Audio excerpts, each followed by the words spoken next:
It's 2022. The world is still reeling from a once-in-a-lifetime pandemic. Russia has invaded Ukraine. And on a small bush block in rural Queensland, 3 people are preparing for the apocalypse. I think the easiest way to describe the property is that it had been fortified. The property has been picked apart to try and understand the horror that unfolded here. Police photos shown at a coronial inquest are a window into the world of Gareth, Nathaniel and Stacey Train in the lead up to that fateful afternoon in Wieambilla.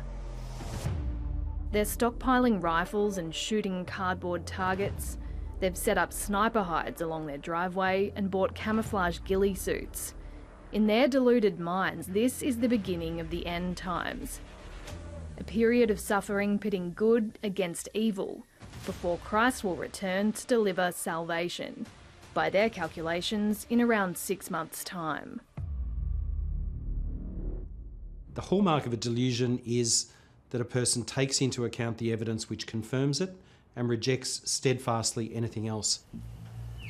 The trio has named their front gate the Rubicon, and they believe crossing it is a declaration of war. When 4 young constables jump over it on a Monday afternoon, the Trains don't see police, they see agents of evil. They kill 2 of the officers, Constables Matthew Arnold and Rachel McCrow, along with curious neighbour Alan Dare, before tactical police fatally shoot the 3 around 10:30 that night. It was the perfect storm of beliefs and events that would ultimately lead the Trains to do what they ultimately chose to do. A forensic psychiatrist, after analysing diary entries, letters and text messages, told the coroner the Trains were in the grip of a shared psychotic disorder. Fellow forensic psychiatrist Dr. Danny Sullivan has been following the inquest. A shared disorder has some specific characteristics akin to that of a religious cult.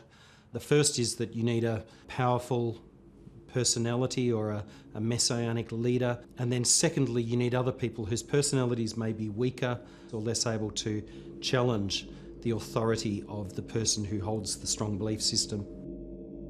The court heard Gareth Train was the dominant force. He was paranoid, obsessed with guns and spruiked conspiracy theories. By contrast, his younger brother Nathaniel was bright. Nathaniel married Stacey young and both were gifted teachers. But after a few years, Gareth moved in with them and things became complicated.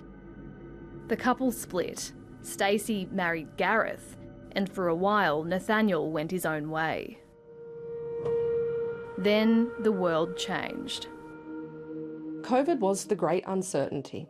COVID threw everything that they thought they knew about the world out the window. And so extremist beliefs that promise security, that promise a certain and regimented view of the world, is particularly attractive to people. The coronavirus pandemic ultimately reunited the trio. The Trains became deeply suspicious of government agencies and found allies online who reinforced their views. All had a strong Christian upbringing, and they drew on this, adopting an extremist belief that COVID was a sign of the coming rapture, after which Jesus would return to rule the earth. I think we expect too much that people are aware that they are becoming radicalised. It is more often that it is an incremental adoption of ideas and beliefs that gradually transform this person from someone who may feel socially excluded through to someone who believes that they are divinely ordained or especially chosen to enact change in their society. Nathaniel and Stacey quit their jobs due to vaccine mandates, and all 3 bunkered down at the remote block at Wieambilla. By December 2022, they believed that the end of times was nigh, and they were preparing for this final battle, that final test that would allow them to testify and to demonstrate their fealty to their God.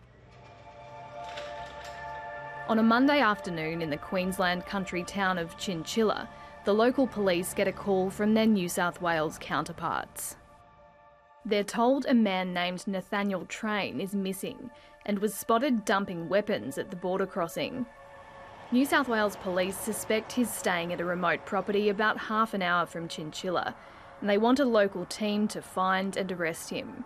They warn the man's brother Gareth is paranoid and doesn't like police.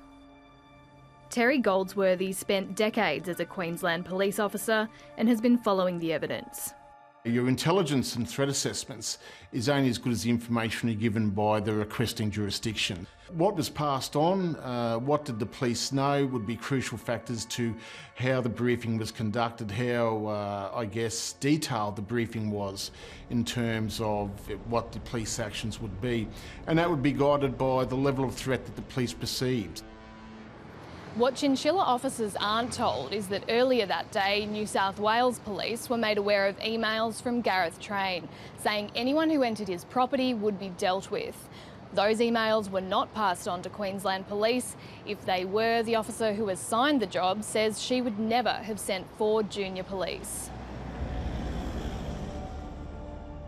You've got to give people the full picture. If you want someone to go and do something for you, then they've got to be fully briefed. That's crucial in terms of policing, where things can be so dynamic and, as we've seen, they can turn out with such tragic outcomes. Ultimately, the coroner will determine whether anything could have prevented the tragedy at Wieambilla.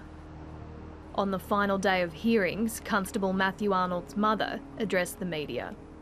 While the inquest exposed the evil acts which brutally ended Matt and Rachel's hopes and ambitions, it also highlighted serious operational failings that we believe could have prevented this tragedy.